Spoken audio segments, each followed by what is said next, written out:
पुणे कल्याणी नगर अपघात प्रकरणाला आता नवं वळण लागलेलं आहे। विशाल अग्रवालने आपल्या अल्पवयीन मुलाला वाचवण्यासाठी अपघातावेळी चालकाकडून अपघात झाला असं भासवण्याचा प्रयत्न केला। नेमकं काय घडलं पाहूयात, त्या संदर्भातला हा सविस्तर report. Pune hit and run प्रकरणाला नवं वळण, अल्पवयीन मुलाला वाचवण्याचा प्रयत्न, ड्रायव्हरकडून अपघात झाल्याचा बनाव। पुणे हिट अँड रन प्रकरणात रोज नवनवी माहिती समोर येऊ लागली आहे। रविवारी पहाटे पुण्याच्या कल्याणी नगर या भागात भीषण असा अपघात झाला। बिल्डर विशाल अग्रवालच्या अल्पवयीन मुलानं आलिशान कार खाली दोघांना चिरडलं। त्या अपघातानंतर विशाल अग्रवालनं आपल्या मुलाला गुन्ह्यातून वाचवण्याचा प्रयत्न केल्याचं पोलीस तपासातून समोर आलंय। विशाल अग्रवालचा ड्रायव्हर गंगाधर पुजारीनं हा अपघात आपल्या हातून घडल्याचा जबाब सुरुवातीला दिला। त्या काळात यामध्ये ड्रायव्हर बदलण्याची प्रयत्न झाली होती, ही बाबी आमची चौकशीमध्ये समोर आलेली आहे। म्हणून ज्यांनी अशा प्रकारचे एव्हिडन्समध्ये हस्तक्षेप करण्याची कारवाई केली त्याचेवर 201 अंतर्गत पुरावा नष्ट करण्याच्या दृष्टिकोनातून पण कारवाई करण्यात येईल। अपघातानंतर पोलिसांनी विशाल अग्रवालचा अल्पवयीन मुलगा आणि ड्रायव्हर गंगाधर पुजारीचा जबाब नोंदवला। त्यावेळी ड्रायव्हर पुजारीनं तो दावा केला होता। पुणे पोलीस सूत्रांनी दिलेल्या माहितीनुसार रविवारी रात्री पबमधून बाहेर पडल्यानंतर ड्रायव्हर गंगाधर पुजारीनं विशाल अग्रवालला फोन करून अल्पवयीन आरोपी जास्त दारू प्यायल्याचं सांगितलं। तसंच त्यानं कार चालवण्यासाठी हट्ट धरल्याचं पुजारीनं अग्रवालला सांगितलं।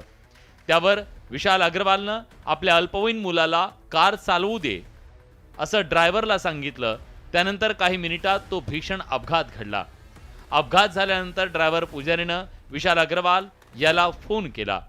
त्यावेळी विशाल अग्रवालनं पुजारीला अपघाताचा गुन्हा आपल्या अंगावर घ्यायला सांगितलं। तसंच त्याच्या बदल्यात पुजारीला योग्य बक्षीस देण्याचं आमिष दाखवलं। त्यामुळे सुरुवातीला ड्रायव्हर पुजारीनं आपल्या हातून अपघात झाल्याचा जबाब दिला, पण पोलीस चौकशीत सत्य समोर आलं। ड्रायव्हर बदलण्याची म्हणजे आरोपी जुवेनाईल हे गाडी चालवत नव्हता आणि दुसरा कोणी गाडी चालवत होता, अशा प्रकारची काही गोष्टी करण्याची प्रयत्न झाली होती, ज्यावर जे पोलिसांनी निष्फळ म्हणजे होऊ दिला नव्हता। परंतु ती जी अटेम्प्ट पण झाली होती, ती अटेम्प्ट टू डिस्ट्रॉय एव्हिडन्स चे कलम पण चे दृष्टिकोनातून पण आम्ही तपास करत आहोत। विशाल अग्रवालच्या मुलानं पबमध्ये पार्टी केली, त्यावेळी त्याचे 10 ते 12 मित्र हजर होते। मात्र कारला अपघात झाला त्यावेळी ड्रायव्हर गंगाधर पुजारी आणि त्या अल्पवयीन मुलाचे 3 मित्र कारमध्ये होते। या गाडीमध्ये टोटल 4 लोक होते, अशा प्रकारचे तपासमध्ये दिसून येत आहे। एक गाडी चालवत होता, 2 आणखी मुले होते आणि एक ड्रायव्हर होता। अशा 4 व्यक्ती त्या गाडीमध्ये होते। पार्टी ज्यावेळी पबमध्ये झाली होती त्यामध्ये 7 ते 8 आणखी मुले आले होते, अशा प्रकारचे दिसते। परंतु ते या प्रकरणात सध्या 304 चे प्रकरणमध्ये ते विटनेसेस म्हणून आम्ही त्यांना आजचे डेटमध्ये गृहीत धरतो। धक्कादायक बाब म्हणजे विशाल अग्रवालचा मुलगा पार्टीसाठी घराबाहेर पडला त्यावेळी तो कार चालवत होता, तशी नोंद अग्रवालच्या बंगल्यातल्या सिक्युरिटी रजिस्टरमध्ये पोलिसांना आढळून आली।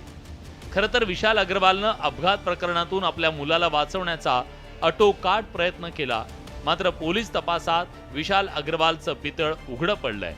वैभव सोनवणे, न्यूज 18 लोकमत, पुणे।